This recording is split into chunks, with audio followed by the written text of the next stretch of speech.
Good evening. Now we get to the thick of things and have a conversation tonight where we're focusing on a shift from refugee policy, from aid dependency to refugee self-reliance and development. We're talking about moving from encampment to empowerment. And to take us through this conversation tonight is none other than the Commissioner for Refugee Affairs, Mr. John Burugu. Welcome, sir, and thank you for your time. Thank you. Let's start us off with what is the status report of refugees in the country? Currently, the country hosts, or it has hosted for the last three decades, refugees from the East Africa, the Horn of Africa, and the Great Lakes region. Today, we stand at 744,747. Mainly in Kakuma and Dadaab.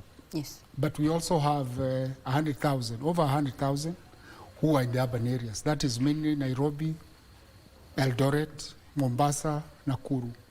And that is the population that we have hosted for the last 3 decades. And we run an encampment policy where the 2 camps, Dadaab and Kakuma, host the largest population of the refugee. Indeed. In that number over the last 3 decades is quite something. And this is where we talk about unpacking the Marshall Plan, what we're referring to as the Shirika plan. Yes. What does it entail? As you're aware, globally, refugees were initially hosted and received by recipient countries under the UN Convention of 1951, yes, and accorded humanitarian support. However, this has been found to be unsustainable. And in 2018, the Global Compact for Refugees, the countries came together to look at sustainable ways of hosting the refugees. Because the cause of refugee is mainly because of conflicts. Others are environmental displacements, others are economic migrants. Migration is in the human character. Yes. And therefore, what we are looking at, however, in our situation as Kenya, is a forced migration because of the protracted conflicts within the region.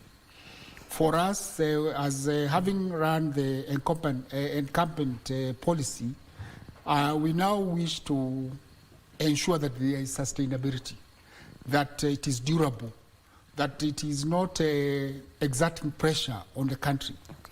And therefore, the Global Compact for Refugee aimed to ease the pressure on the host countries as well as the host communities.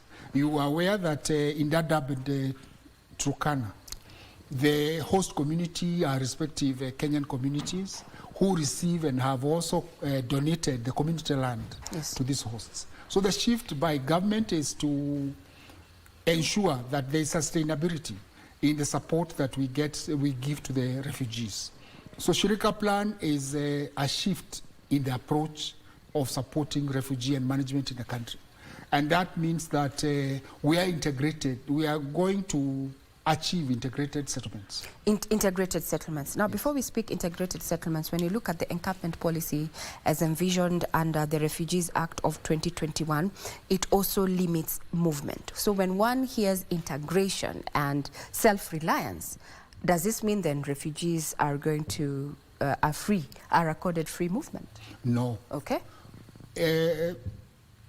Empowerment does not necessarily resort to free movement for refugees. Movement is by need.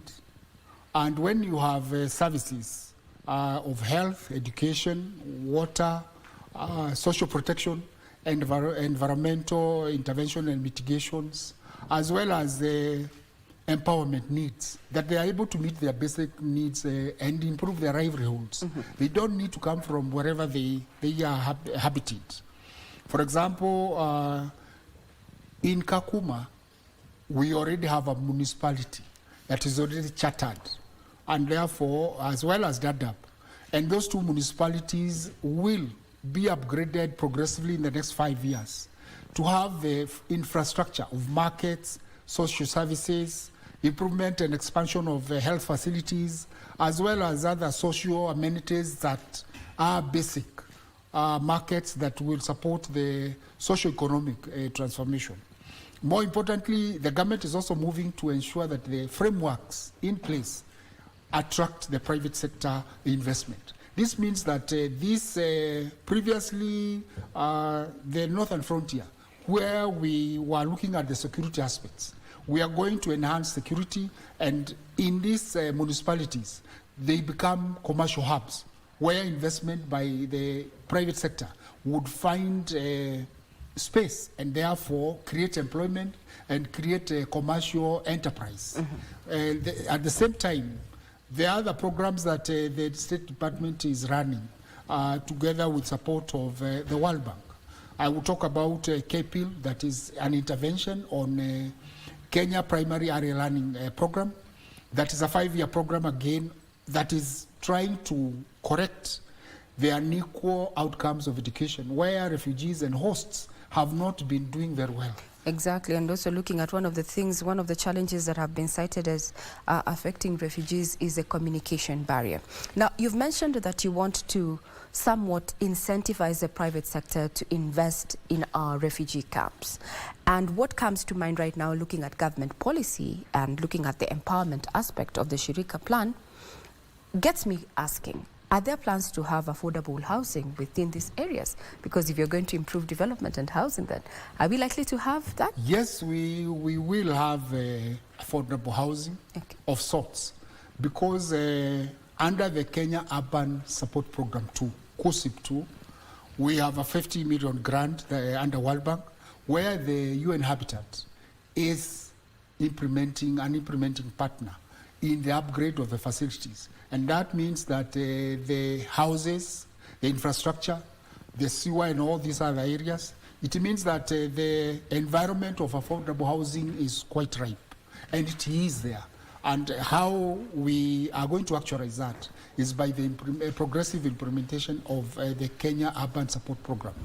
Over and above that, the private sector is also welcome to also invest in housing, because land is a finite resource. And the community of Turkana or Dadaab in Garissa cannot continuously be affording land. And as well as, it is a resource that is very sensitive to Kenyans. So the current gazetted camps are adequate enough to accommodate affordable housing, private houses, as well as any other private enterprise that would be of support to the empowerment trajectory for the refugees and host community. Healthcare also remains one of the main challenges that refugees are facing, and we're seeing government is working at attaining universal health coverage. How does this fall into the Shirika plan? Currently, we are affording access to health facility to the refugees, and in the 2 camps, and also even in urban area, in conjunction with UNHCR, and the implementing agency there is NCCK. That is where the interface between the health facilities. Currently, we are also in the process of construction of a level 4 hospital in Dadaab that will be, once commissioned, will be benefiting the host community as well as the refugee. So we have facilities in the 2 camps that are run by partners, but increasingly the government is taking over, in the sense that it is expanding these facilities. And under the World Bank 40 million grant, that is also a 5-year health resilience program, we are expanding the health facilities. We are enhancing the medical personnel recruitment with an affirmative action to the host community, such that they would, through KMTC, be recruited and go back to support the host community as well as the refugee. And more importantly also, the aspect of medical supply. Medical supply. Yes. Now, we want to take our first break tonight. Be sure we welcome your feedback. You can get us on our socials at KBC Channel 1 on X there. Any question that you may have, you want addressed by the Commissioner for Refugee Affairs, Mr. John Burugu, he's right there. Now, let's have that commercial break.